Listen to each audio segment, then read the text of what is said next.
Government corruption has never been more prevalent or caused more harm. It's why extremism is on the rise. It's why the financial gap between the haves and have-nots has never been wider. And it's why our planet is at risk of an extinction level tragedy. That's why I need your help to keep exposing the truth about the rot on both sides of the aisle. Become a supporter or a friend of the show today by clicking on the coffee link in the description box below. Friends of the show join me on a Zoom hangout once a month, and you guys can ask me any questions you want, and I can get to know you better. But the most important reason to help is to keep the show alive. Together, we can and will save our country and our planet. Thanks in advance and enjoy the show. Hey, everyone. Welcome to the show. The Biden administration and FDA are working out an arrangement with baby formula producers from foreign companies to try to continue offering their products to U.S. consumers even after the shortage ends. In dystopian news, Texas educators are attempting to appease Republicans by proposing the removal of the word slavery from school history books and replacing it with the phrase involuntary relocation. And no, I'm not kidding. I could have sworn that facts don't care about your feelings. You know, libs were the one that needed a safe space. But the final Mississippi abortion clinic has officially closed, and the Texas abortion provider called Whole Women's Health announced that they're moving to New Mexico. They're asking for donations through GoFundMe. So I'll share that link in the description box below.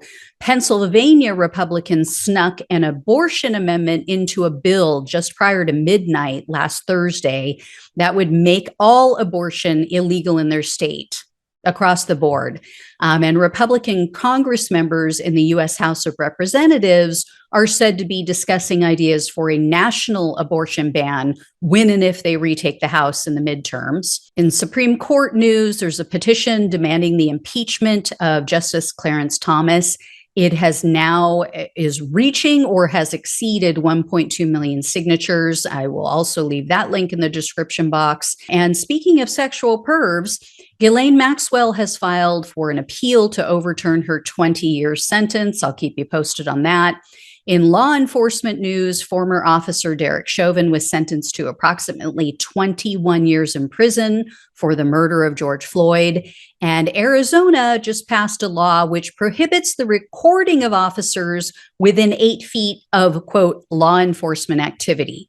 Now, if someone is the subject of that law enforcement activity, or maybe they're an occupant of a vehicle that's been stopped by the police, they can record that interaction within less than 8 feet, but only if it doesn't interfere with the police.